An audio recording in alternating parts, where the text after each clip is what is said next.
dangerous and brutal, Hernando Cortes was a legendary explorer and hero in the eyes of Spaniards. In 1485, he would be born into a peasant's home, later to be known as the conquistador that defended Aztecs. As a young boy, Hernando Cortes, he had an adventurous spirit, but his parents wanted him to be a lawyer, so he went to law school for a while. But at the age of 16, he drops out of law school and he boards a supply ship and heads to the island of Español, the new Spanish settlement, to find his riches. Cortes was influenced by the many explorers before him, such as Christopher Columbus. This made him want to be an explorer and make a name for himself. But when he moved to Hispaniola, he wasn't expecting to be simply a sugar planter. In fact, he wanted more than that. So 7 years later, he joined an expedition to conquer Cuba. The expedition was a success. Cuba was captured and colonized by the Spaniards. The newly established governor Velázquez granted Cortes land and appointed him as his new assistant. This trust, however, soon becomes skepticism and suspicion. It was speculated that Cortes was plotting to overthrow Velázquez. After several years of imprisonment, escape, and then finally settlement, he was selected to lead another expedition to the rumored Aztec Empire. The mission was to simply explore, make contact with the natives, and then convert them to Christianity. You have Cortes eagerly planning through his expedition. He's organizing how many men and ships he should take, and he's also sorting through the provisions he was given. But in the eyes of Velázquez, Cortes was still an arrogant and dangerously ambitious man. So he canceled his trip. He did not settle well with the explorer, and he immediately set sail for Cuba to the mainland. On February 18, 1519, Cortes left with 550 Spaniards, several of his slaves, a few small cannons, horses, dogs, and 11 small ships. So Cortes quickly runs away from Velázquez. He just sprints out of there. And as you can see, it's just from Cuba to the mainland. And he's getting away. He's getting away from Velázquez, just cheating him out. And he just heads over there. Once he arrived, he started a settlement on the mainland. He wrote letters to Emperor Charles V, claiming all conquered lands and goods would go to him. When Cortes gets to this new mainland, he begins to hear rumors of the emperor named Montezuma of this great Aztec empire with many riches and gold, and he begins to travel deeper inland to find the capital, Tenochtitlan.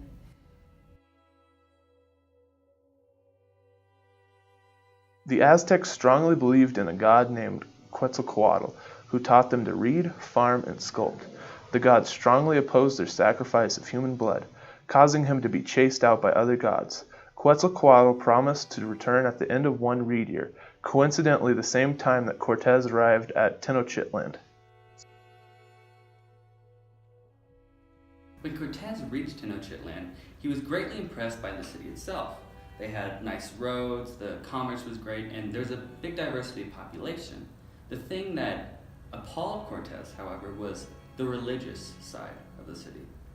There was human sacrifice all around. The temples were wrought with skulls and signs of the gods, and when Cortes reached there, he announced to take down the statue and erect Christian symbols around the city. It was Montezuma's mistake welcoming Cortes and his army so peacefully, because as soon as Cortes received kindness and hospitality and riches, his thirst for bloodshed increased even more.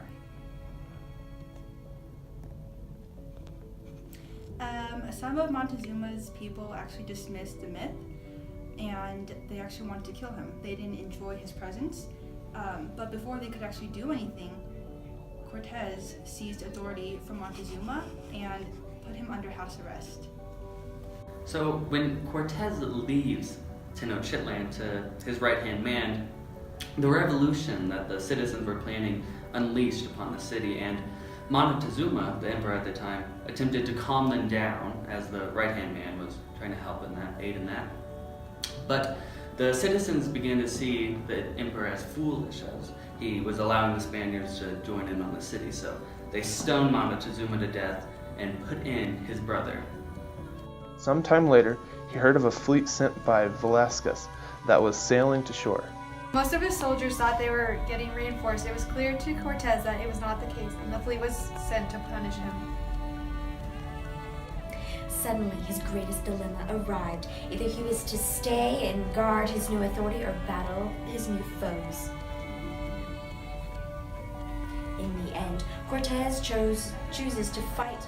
With 70 lightly armed troops, Cortes recruited more along the way, and marched to the battle landing of Narvaez. After defeating Narvaez and gaining new soldiers, Cortes returned to Tenochtitlan, only to find his men victim to massacre in a revolution. When Cortes left the Aztec city in the hands of his second-in-command, he was not expecting to walk in bloodshed. Being the peaceful man he was, Montezuma attempted to calm his people down, but in response to his cowardice, stones and criticism flew at his face. As Cortes ran from the city, the angry Aztecs burned the bridges, his only escape, and in the process killing half of his men. Afterwards, the Aztecs replaced Montezuma with his brother Cuitlahuac. The new emperor's reign would not last very long, as the Spaniards had infiltrated the Aztec society with smallpox, so many people began to die, and as the Cortes was outside of the city, he was rebuilding his armies, and he got some other Aztecs, local Aztecs, to support him, and they began to build ships and start taking over the surrounding lake of Tenochtitlan. Cortes thoughtfully planned his counterattack. First, he cut off their water and food supply by blocking their transports and their aqueducts. After this, he cut off their access to the mainland, so they couldn't get help. Although he was recognized as an outlaw in Cuba, reinforcers still came, motivated by the promise of Aztec riches. The Spaniards were supplied with more troops and weapons. The Aztecs weren't as experienced in war compared to the Spaniards, so whenever it rained or when the fog came out or during night, they weren't able to fight as adequately as the Spaniards were. So during the Battle of Tenochtitlan, a rainy season had come. So every battle was fought in the rain, and the Aztecs were at a serious disadvantage compared to the Spaniards, who were much more experienced in that type of battle. The Aztecs' technology was vastly inferior to that of the Spaniards. The Aztecs fought with wood and hide and stone, and the Spaniards brought iron. And so during the battles, they were at a distinct advantage with durability. The Spaniards could fight longer, and not only could they fight longer, they would fight faster, because the Spaniards also brought horses on the expedition. So during the Battle of Tenochtitlan, when the Aztecs were failing in numbers, the women and children had to fight. So there was no longer men to fight against the Spaniards, it was women and children. And so at that point, the Aztecs had lost the battle. The ratio of the casualties was 100,000 to 420,000. Most of the Aztec nobilities were killed, and what was left of the Aztecs was mainly women and children. Finally, in 1521, Cortes and his army won the battle for Tenochtitlan. Cortes' army continued to expand, and his authority over the Aztecs forced them into Christianity. His success was recognized in Cuba, and his actions were excused. He was also appointed a civil and military ruler in Mexico, and was given great revenue. Action. When Cortes conquered Tenochtitlan, he desperately searched for the gold and riches he left behind during the revolt. So he tortured the new emperor by burning his feet. The emperor later revealed that he sunk into the bottom of a lake, and unfortunately, Cortes could not find it. So with the remaining riches, he sent 1/5 of it to Emperor Charles and kept the rest for himself.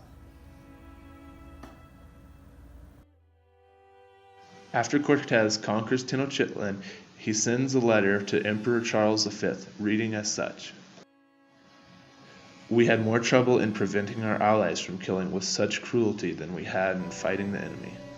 For no race, however savage, has ever participated in such fierce and unnatural cruelty as the natives of these parts. Our allies took many spoils that day, which we were unable to prevent, as they numbered more than 150,000, and we Spaniards only 900. Neither our precautions nor our warning could stop their looting, though we did all we could. I had posted Spaniards on every street, so that when people began to come out and surrender, they might prevent our allies from killing those wretched people whose numbers were uncountable. I also told the captains of our allies, On no account should any of those people be slain, but there were so many we could not prevent more than 15,000 being killed and sacrificed that day.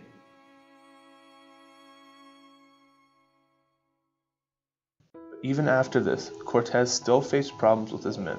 As mentioned before, the explorer recruited many men along his expedition, many who joined in exchange for their life. So there was a man amongst Cortez's armies named Antonio de Villafana, and he was a friend of Velasquez. And Villafana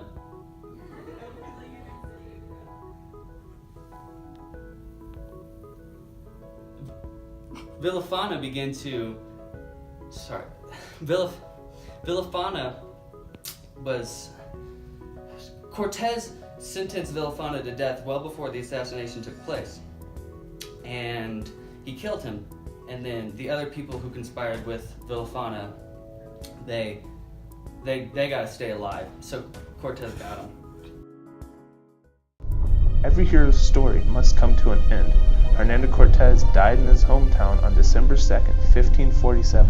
Pleurisy, which is a lung disease, took his life and left us with his legacy.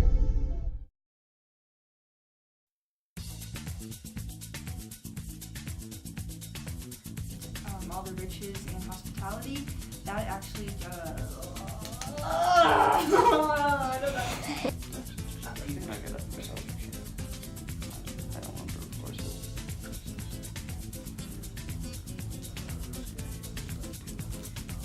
So you have Cortez eagerly planning his expedition. He's organizing how, and Cortez chooses to fight. I can't say that. The Spaniards' technology was vastly superior to theirs. The Aztecs had lost, Tenochtitlan had fallen, and the Spaniards had conquered. Now Mexico would form, and Christianity would ascend. That's good.